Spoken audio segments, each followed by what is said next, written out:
செம்பட்டின்ற ஒரு அழகான கிராமம் இருந்தது. அந்த காலை நேரத்துல பாட்டி ஒருத்தவங்க தன்னோட கடையில புரோட்டா போட்டுட்டு இருப்பாங்க. அந்த புரோட்டாக்களை வாங்கி சாப்பிடணுன்னே ஊர் மக்கள் எல்லாரும் ஒன்று சேர திரண்டு வருவாங்க. பார்வதி அம்மா, உங்க புரோட்டாவை சாப்பிட்றதுக்காக தான் இன்னைக்கு கொஞ்சம் சீக்கிரமே வந்தேன். நேத்து சாப்பிட முடியாமே போயிருச்சு, அதனால தான் இன்னைக்காச்சும் கொஞ்சம் சீக்கிரம் வருவோன்னு வந்தேன். எனக்கு ஒரு 5 புரோட்டா கொடுத்துருங்க.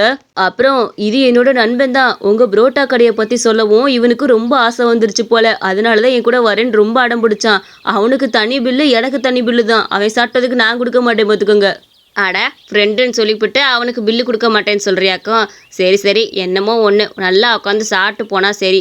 உட்காருங்கப்பா, புரோட்டா நல்லா சூடாக போட்டுட்ருக்கேன். இப்போ தான் ஆரம்பத்தில் போனி உங்களுக்கு. உட்காருங்க. அந்த மாதிரி பார்வதி அம்மா நல்லா சுட சுட புரோட்டாவை போட்டுக்கிட்டு இருந்தாங்க. ஏம்மா, எனக்கு புரோட்டா 5 பத்தாது, எனக்கு 7 புரோட்டா வேணும். 4 புரோட்டா சாப்பிட ஆரம்பிச்சா அன்லிமிட்டடாக இருக்கும். 7 கொடுத்துருங்க. அங்கே வந்த கஸ்டமர்ஸ் எல்லாருமே நம்ம பார்வதி அம்மாவோட புரோட்டாவை ரொம்ப விரும்பி சாப்பிடுவாங்க. எல்லாத்துக்குமே பார்வதி அம்மா போட்ட புரோட்டானா அவ்வளவு பிடிக்கும். டேய் தம்பி, உனக்கு 70 ரூபா ஆச்சு. நீ 5 புரோட்டா சாப்பிட்ருக்க, உனக்கு 50 ரூபா ஆச்சுடா. மொத்தம் 120 ரூபா ஆச்சு. கொடுத்துட்டு போங்க. என்ன முழிக்கிற? வழக்கம் போல் உன்னோட சொல்லாத. தயவு செஞ்சு இன்னைக்காச்சு காசை கொடுத்துட்டு போ சாமி. நான் நாளைக்கு கொடுக்குறேன். எனக்கு இன்னைக்கு காசு இல்லை பாட்டி, தயவு செஞ்சு கோச்சிக்காதீங்க. இன்னைக்கு இந்த புரோட்டாவை சாப்பிடணுன்ற எண்ணம் என்னை விட்டு மறையவே இல்லை. அதனால தான் கடன் வாங்கியாவது சாப்பிடணும்னு வந்தேன். நீங்கள் நாளைக்கு எனக்காக காசு மட்டும் நாளைக்கு வாங்கிக்கங்க தயவு செஞ்சு. சரிடா, அப்போ நீயாச்சும் கொடு. போனியே இப்படி ஓசி கேட்டிங்கன்னா என்ன பண்ண முடியும்? இன்னைக்கு நாள் முழுக்க அப்படியே போயிரும் பார்த்துக்க. அதனால ஒருத்தராச்சும் காசு கொடுத்துட்டு போங்க. அங்கேருந்து ஒருத்தர் மட்டும் பணத்தை கொடுத்துட்டு அங்கேருந்து கிளம்புனாங்க. போனியே இப்படி இருந்துச்சுன்னா என்ன பண்ணுறது? அட, என்னமோ வீட்டுக்குள்ளே விழுகிற சவுண்டு கேட்குது. நான் கூட பூனை உருட்டுதான் நினச்சி பயந்துட்டேன். இன்றைக்கி வேற சிக்கன் நல்லா சூடாக சமைச்சு வச்சேன். நல்ல வேலையாக போச்சு. சரி, போய் கடையை பார்ப்போம். எதுவும் இல்லாமல் எண்ணத்தை தான் உருட்டுதுன்னு தெரில. அப்போ வெளியே வந்த பாட்டிக்கு ஒரே அதிர்ச்சி.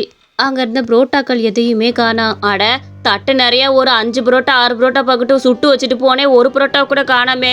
வந்து பார்க்கறதுக்குள்ளே எந்த பையன் திருடி தின்னா தெரியலையே. அட கடவுளே, இது என்ன மாயமாக இருக்குது? இந்த சைடு யாரும் இல்லை. என் பின்னாடி தான் ஒருத்தன் ஃபோன் பேசிக்கிட்டு இருக்கான். ஒருவேளை இவனா இருக்குமோ?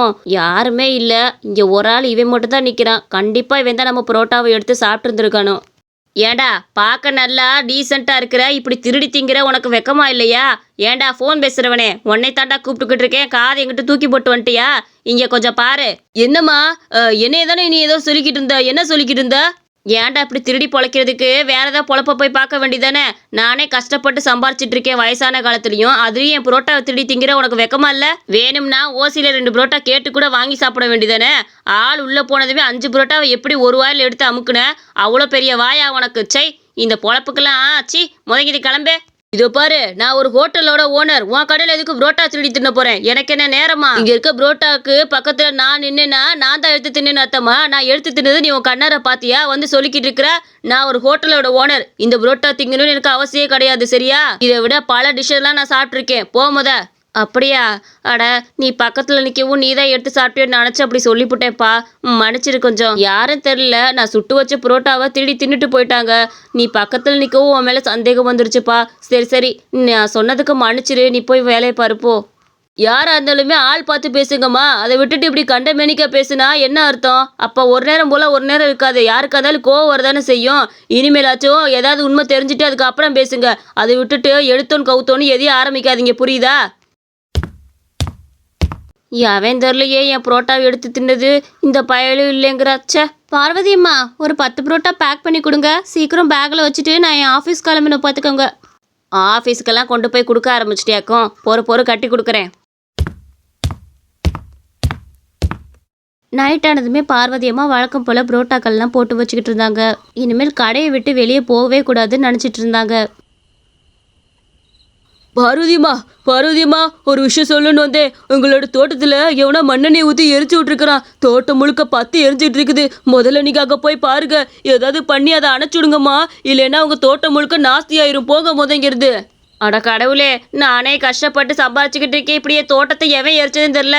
யார் இப்படி பொறாம பிடிச்சி அலையிறான்னு தெரியலையே. இந்த கடையை விட்டுட்டு போனால் அந்த கடையிலையும் ஏதாவது எடுத்துகிட்டு போயிடுவாங்களேப்பா. இப்போ நான் எப்படி அங்கே போகிறது? இங்கே இருக்க பொருளாக எடுத்து வீட்டுக்குள்ளே வச்சுட்டு போனால் லேட் ஆயிரும். நான் என்ன பண்ணுறதுன்னு தெரியலையே. இப்போ கடையை பார்த்துக்கிறதா அங்கே போகிறதா நான்? அம்மா, இப்போ நீங்கள் எதுக்கு கவலைப்படுறீங்க? கடையை நான் பார்த்துக்கிறேன். நீங்கள் போய் உங்கள் தோட்டத்தில் இருக்க நெருப்பெல்லாம் அடைச்சிட்டு வாங்க போங்க.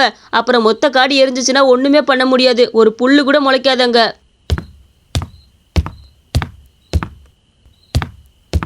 ஆனால் பாட்டி அங்கே போய் பார்த்தப்ப எந்தவித நெருப்பும் எரியலை. அட, என்னது இது? அந்த பையன் என்னென்னமோ சொன்னானே, நெருப்பெல்லாம் எரிஞ்சு தோட்டமே எரிஞ்சுக்கிட்டு கிடக்குன்னு சொன்னியா? இப்போ பார்த்தா ஒரு நெருப்பு எரியாமல் எல்லாம் அமைதியாக கிடக்குதே. இவன் எதுக்காக இப்படி போய் சொன்னான்னு தெரில. நம்ம கடைக்கு போவோம். ச்சே.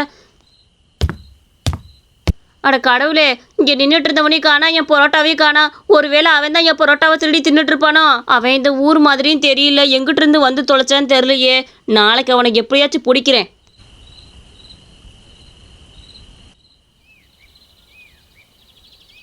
காலையில் வேணும்னே பாட்டி புரோட்டாக்களை போட்டுட்டு ஓரமாக போய் நிற்கணும்னு நினச்சாங்க.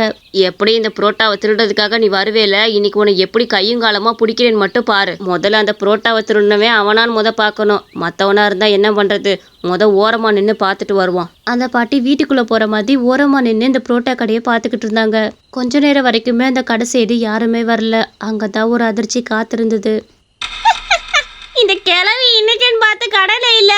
மற்ற நேரத்தில் நம்ம ஏதாவது பண்ணா தானே உள்ளே போகும். இது கூட நல்ல சந்தர்ப்பம். இப்போ என்ன பார்த்தேன், இந்த புரோட்டாவை தின்னுபிட்டு ஓடினாதான். அப்புறம் அந்த கிழவி வந்துட்டானா நகரவே மாட்டான். தின்னுட்டு ஓடிடுவான்.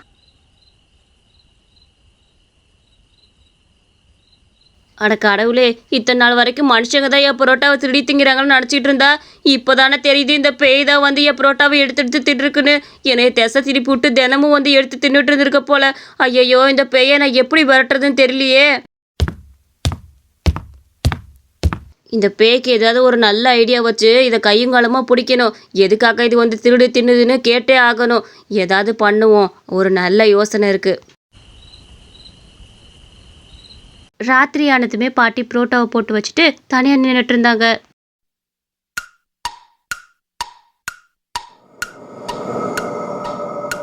அட, இன்னைக்கு இந்த கிழவி இல்லையாட்டிருக்கே. இதுதான் சரியான சந்தர்ப்பம். எடுத்துட்டு புரோட்டாவெல்லாம் தின்னுபட்டு போயிடுவோம். ஐயோ, என்ன ஆச்சு தெரில. என் பள்ளி இந்த வலி வலிக்குது. இது புரோட்டாவா இல்லை பிளாஸ்டிக்கா? ஐயோ, முடியல. சரியா மாட்டினியா? இது புரோட்டா இல்லை, பிளாஸ்டிக்கு. இது பிளாஸ்டிக் புரோட்டா. இப்படி திடி மற்றவங்கள பொருளெல்லாம் சாப்பிட்டுட்டு இருக்கிற உனக்கு அறிவு இல்லை? போய் வேற வேலை இருந்தால் பார்க்க வேண்டியதானே. எதுக்கு என் கடையில் வந்து இப்படி தினமும் தின்னுக்கிட்டு இருக்கிற? நான் நினச்சா உன்னைய என்ன வேணாலும் பண்ணலாம், ஆனால் நான் பண்ண மாட்டேன். ஏன்னா நீ தான் எனக்கு புரோட்டா கொடுக்குறியே. நீ மட்டும் செத்துட்டா நான் எப்படி புரோட்டா திம்மேன்? உனக்கு என்னதான் பிரச்சனை? எதுக்கு என் கடையில் தினமும் வந்து புரோட்டாவை எடுத்து சாப்பிட்டுட்டு இருக்கிற? சின்ன வயசுல எங்க குடும்பம் ஏழ்மையான குடும்பம். இப்போ வரைக்கும் கூட சின்ன வயசுல எனக்கு அதிகமா இந்த புரோட்டா சாப்பிடணும்னு ரொம்ப பிரியம். ஆனா சாப்பிட்றதுக்கு முன்னாடி இறந்துட்டேன். ஓஹோ, அதனால தான் நீ தினம் வந்து திருடி சாப்பிட்டுட்டு இருக்கிறியா? சரி அழுகாத. தயவு செஞ்சு என்னை புரோட்டா சாப்பிட்றத மட்டும் தடுக்காத. எனக்கு புரோட்டானா உயிர். சரி, நான் நீ புரோட்டா சாப்பிட்றத தடுக்கல. ஆனா தினம் இவ்வளோ புரோட்டாவை சாப்பிட்டேன்னா எனக்கு எந்த லாபமும் கிடைக்காம போயிருமே. ஒன்று பண்ணுவோம், தினமும் உனக்கு 5 புரோட்டா கொடுக்குறேன். அதுக்கு மேலே என் கடையில் வந்து புரோட்டாக்களை தொடக்கூடாது. எனக்கு சத்தியம் பண்ணேன்னா உனக்கு தினமும் 5 புரோட்டா கொடுக்குறேன். சரி, உனக்கு நான் சத்தியம் பண்ணி கொடுக்குறேன். உன் புரோட்டாவை உன் அனுமதி இல்லாமல் தொடமாட்டேன். ஆனால் எனக்கு 5 புரோட்டா கண்டிப்பாக வேணும். சரியா? இது சத்தியம். சரி, நான் நாளைக்கு வரேன். போயிட்டு வரேன்.